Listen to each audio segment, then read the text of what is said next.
Shalom jemaat Tuhan, sudah minggu yang ketiga pada bulan ini kita diberkati Tuhan. Saya percaya bahwa perjalanan hidup kita ditolong Tuhan, diberkati Tuhan, senantiasa di dalam perlindungannya. Saya juga berdoa supaya kita semua memiliki karakter yang kuat dan karakter yang sehat. Karena kita percaya tahun ini adalah tahun kesehatan rohani, termasuk pribadi kita dan juga kerohanian kita. Minggu yang ketiga ini, tema firman Tuhan bagi kita bersama-sama adalah rendah hati dan rela melayani.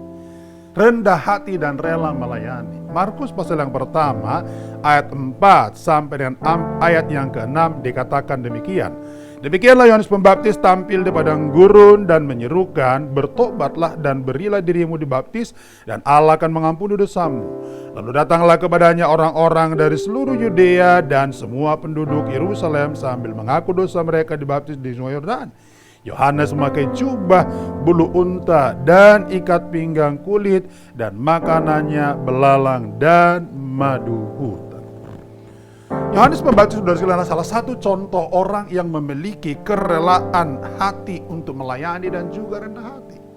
Dari mana kita tahu saudara sekalian, sebenarnya kita bisa berkaca kepada apa yang dilakukan oleh Yohanes Pembaptis sebab dia adalah orang yang tidak menginginkan pelayanan membawa pamor yang besar baginya atau pelayanan membuat dia menjadi pribadi yang diunggulkan atau dipuja-puji, saudara. Faktanya kita bisa melihat bahwa Yohanes Pembaptis, dia ladang pelayanan saudara sekalian, dia sedang berada di padang gurun dan berseru-seru. Jauh dari saudara sekalian konteks di mana dia menjadi orang terkenal atau jauh dari mana saudara sekalian orang memuja-muji dia. Seperti mungkin dielu-elukan banyak orang. Dan saya percaya inilah potret diri daripada Yohanes Pembaptis, seorang yang rendah hati dan rela melayani.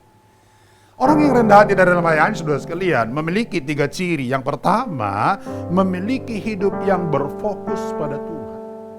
Berfokus pada Tuhan. Yohanes Pembaptis saudara sekalian adalah orang yang melayani itu fokusnya pada Tuhan. Dia bukan pada yang lain. Sebab dia tahu, dia percaya bahwa semuanya hanya untuk Tuhan. Semuanya untuk kepentingan kerajaan Allah. Bukan untuk dirinya sendiri, tetapi hanya untuk Tuhan. Saya mendorong kita bersama-sama, mari kita menjadi orang-orang yang senantiasa memiliki pola pikir, bahkan sikap hati yang senantiasa fokus pada Tuhan. Yang kedua saudara sekalian, orang yang rendah hati dalam melayani ditandai dengan gaya hidupnya yang sederhana. Bapak Ibu tahu ada banyak orang hari ini saudara sekalian ingin dan kepengen memiliki gaya hidup yang hura-hura. Atau kalau bisa disebutkan sekalian gaya hidup yang saudara sekalian kalau bisa melebihi orang lain saudara sekalian. Dengan gaya hidup saudara sekalian kemewahan duniawi, bahkan juga saudara sekalian dengan menampilkan kecukupan dalam banyak hal, dan orang kecenderungannya saudara sekalian ingin memperlihatkan itu sebagai bagian daripada prestis diri yang luar biasa. Orang yang rela melayani dan memiliki kerendahan hati adalah orang yang belajar hidup sederhana. Tidak perlu saudara sekalian mengumbar apa yang dia miliki. Dan tidak perlu saudara sekalian memamerkan apa yang dimiliki. Yang pasti dia hanya punya satu tujuan. Melayani Tuhan, melayani Tuhan, dan melayani Tuhan. Yang ketiga, orang yang rendah hati dan rela melayani saudara sekalian, cirinya adalah melayani tanpa gengsi. Melayani tanpa gengsi. Artinya apa saudara sekalian? Orang yang melayani tanpa gengsi saudara sekalian, tidak ada yang namanya semacam keterpaksaan di sana. Yang ada justru ketulusan hati. Dan orang-orang yang seperti ini biasanya akan mampu melaksanakan apa saja. Beban tugas apa aja yang diberikan kepadanya, dia akan kerjakan.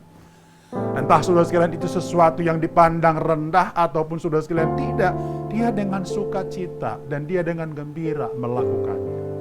Dan orang-orang yang rendah hati dan rela melayani saudara sekalian, dia akan membuang keakuannya untuk melakukan pekerjaan yang besar, melayani Tuhan Sang Raja.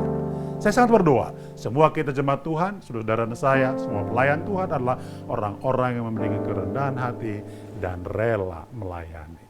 Selamat hari Minggu, Tuhan memberkati.